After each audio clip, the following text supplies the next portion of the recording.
Now joining us as promised is Saudi Arabian Minister of State for Foreign Affairs, Adele Al Jubeir. Mr. Minister, thanks for joining us. Anytime. Good to be here. We were just talking about gas prices. We were talking about what the president said today in the piece by Peter Doocy from the White House, in which he said gas prices are inching up because of what the Russians and the Saudis just did. What was the decision behind the OPEC Plus move, and how do you react to the president talking about it in that way? We are very committed to ensuring stability in the oil markets to the benefit of consumers and producers. Over the past year, when we saw shortages, we increased our oil production gradually.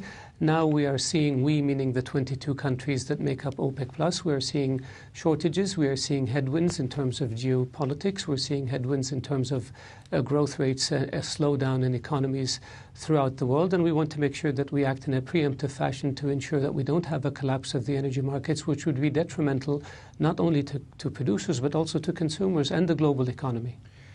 Mr. Minister, the president seems to suggest that you all are working with Russia, and it sounds like, and people in his own party say, it's sort of like thumbing the nose at the U.S. at this time, short of an election.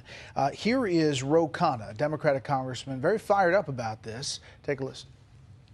The priority is to get gas prices low, and what we need to do is be very tough on Saudi Arabia. I mean, after all we've done for that country, President Bush, the first Bush, defended them against Saddam Hussein, made sure that they weren't invaded. We give them all of the weapons, 70% of their weapons. For them to do this to the American people is outrageous. And we should say if they don't reverse their decision, we're going to stop sending them weapons.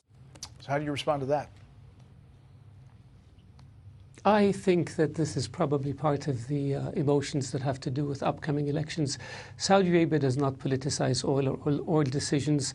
Oil is not a weapon. It's not a fighter plane. It's not a tank. You can't shoot it. You can't do anything with it. We look at oil as a commodity, and we look at oil as important to the global economy in which we have a huge stake.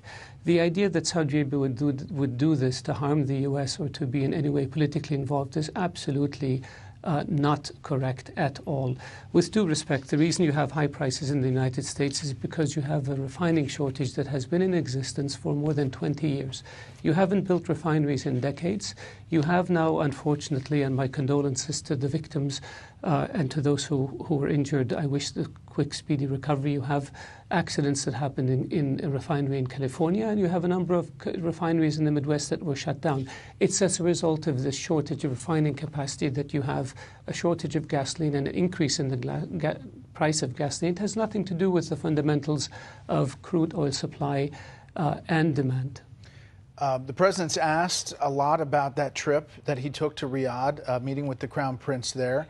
He often says that it wasn't about oil per se, but people in his party say that they expected something to come from that trip.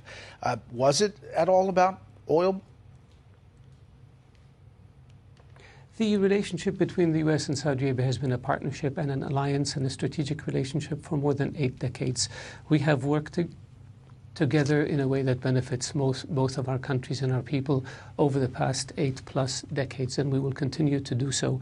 The visit of the president had a very broad agenda. It had to do with how we can set the relationship so that we can continue to work together effectively for the coming 8 decades. And I think that the issue of oil and oil production may have been taken out of context by perhaps commentators and analysts. The visit was about the bilateral relationship, our shared vision for the future, how we deal with instability in the region, how we protect our interests, how we promote peace, how we promote economic trade and opportunity and investment, and how we enhance and strengthen this fundamentally important relationship to both countries. Speaking of promoting peace, the UN brokered ceasefire between Saudi Arabia and Yemen came to an end October 2nd, and the Iranian-backed Houthi rebels have put out a statement saying they are warning of an imminent return to military operations.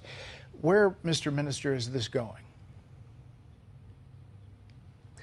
It is unfortunate. The agreement, the ceasefire was made between the Yemeni government and the Houthi rebels.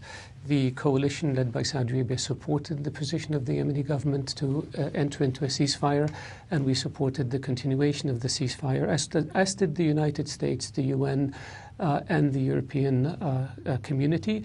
The Houthis this time around have made a point not to extend the ceasefire to the detriment, unfortunately, of the Yemeni people. We continue to try to press upon them, as does the United States and as does the United Nations, to accept the continuation of the ceasefire so that we can continue to work on reconstruction in Yemen, continue to work on providing food and medicine to the people of Yemen who desperately need it, and to make sure that the Yemeni population can move towards a more pleasant place than